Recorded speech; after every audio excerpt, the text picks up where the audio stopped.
सुप्रभात। और आप लोग कैसे हैं? और ये जीवन का सफ़र कैसा चल रहा है? आनंद तो आता ही होगा।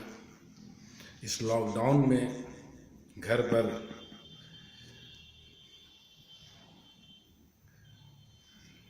एंजॉय ही करते होंगे। पूरी दुनिया में लॉकडाउन हुआ है।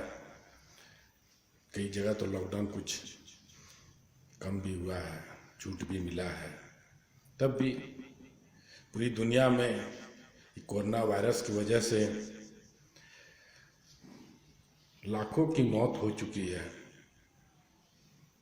और होती जा रही है।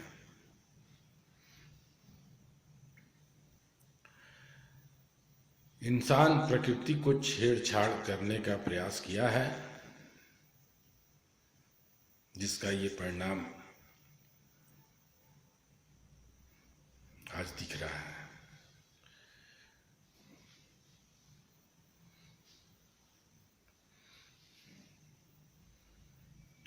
क्या आप जानते हैं, जानने का प्रयास किया है कि ये धार्मिक स्थल, मंदिर, गुरुद्वारा, चर्च, मस्जिद, जो भी धार्मिक स्थल है, वो सब आज क्यों बंद पड़े हैं?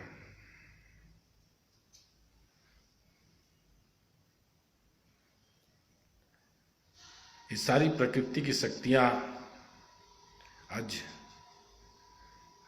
उनकी शक्तियां कमजोर क्यों पड़ गई है? क्योंकि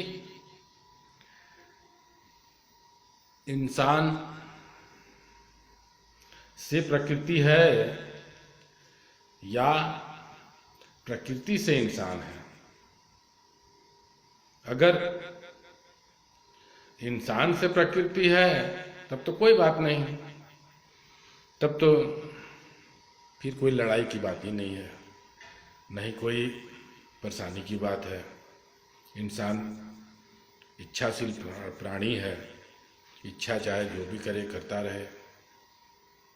लेकिन अगर प्रकृति के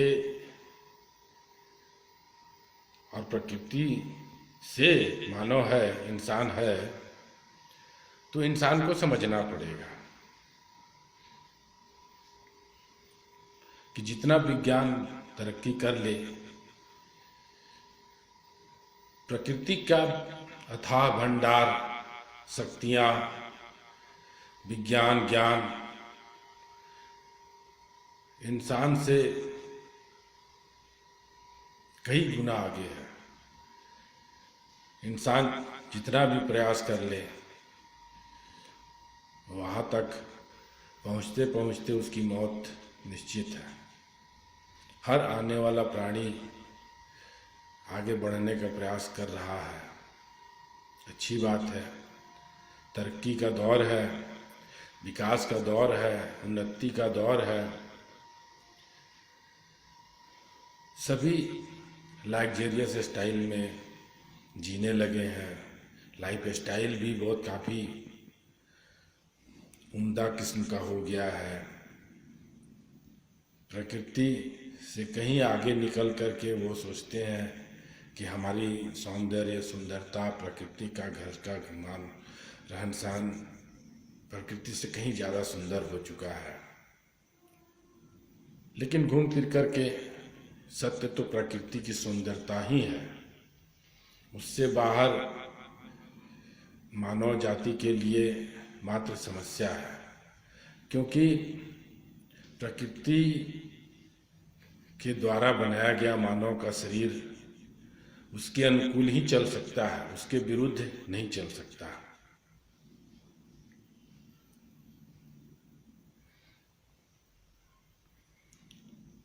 तो जो ये प्रकृति की शक्तियां हैं, उन शक्तियों को समझना इंसान के बस की बात है क्या? प्रकृति को समझना, प्रकृति के विज्ञान को समझना इंसान के विज्ञान के बस की बात है? इंसान जितना भी ज्ञान प्राप्त कर ले, प्रकृति के ज्ञान के सामने वो प्रयासरत ही रहेगा।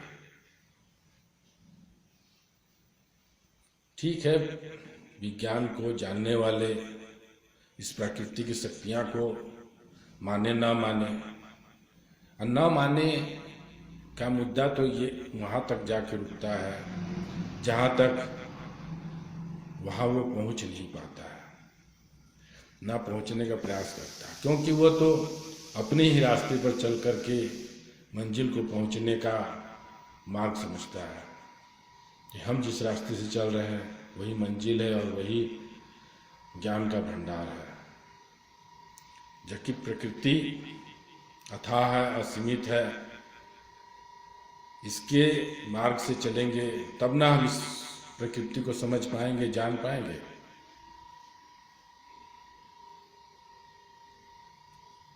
तो आज जो भी इंसान के पास और इंसान की जिंदगी में जो ये सब लॉकडाउन की वजह से समस्या उत्पन्न हुआ है, इसका निदान मात्र प्रकृति है, और ये प्रकृति अपने आप ही ढाल लेता है, संतुलन बना लेता है और संतुलित कर लेता है। जितना भी प्रकृति में असंतुलन हो, फिर धीरे धीरे वो संतुलित हो जाता है। कुछ पल का समय है जब इंसान के बीच ये मौत के तांडव दिखने लगे हैं। इंसान समझता है तो प्रकृति के अनुकूल चलता है, और नहीं समझता है तो प्रकृति के विरुद्ध चलता है। प्रगति तो अच्छी बात है, लेकिन प्रगति इंसान के जीवन के अनुकूल होना चाहिए। जीने के लिए मूल्यभूत हमारी आवश्यकताएं क्या है, इस बात को भी हमें समझना पड़ेगा। तो जो भी मूल्यभूत हमारी आवश्यकताएं हैं, उससे भी ऊपर सौंदर्य और अकल्पनीय को कल्पना का रूप देने का प्रयास करते हैं। क्रिएटिविटी को ज़्यादा रिसर्च का माध्यम बनाया गया है, हर विषय में रिसर्च को जोड़ा गया है, ताकि हमेशा एक नया क्रिएटिविटी और नया आता रहे। ये नया भले इंसान के जीवन के अनुकूल हो चाहे ना हो, लेकिन इस भाग दौड़ में और प्लानिंग में सभी व्यस्त हैं। तो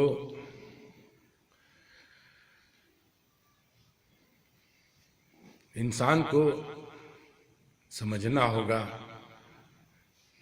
कि प्रकृति खुद अपने आप में संतुलन है, संतुलित है, संतुलन को असंतुलित भी कर लेती है और संतुलित भी कर लेती है। इंसान उसका मात्र एक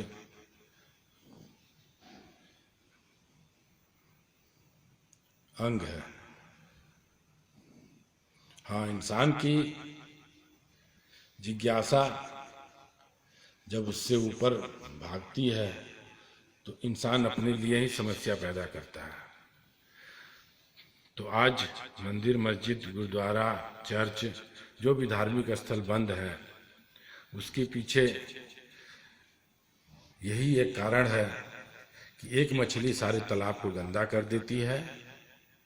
आज इंसान ही इंसान को गंदा कर दिया है, प्रकृति असंतुलित होने लगी है, और अब इस इंसान को ही संतुलित करना होगा।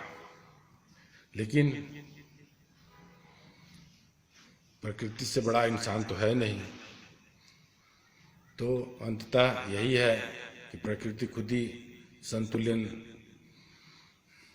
और यस प्रकृति को खुद ही संतुलित कर लेगा।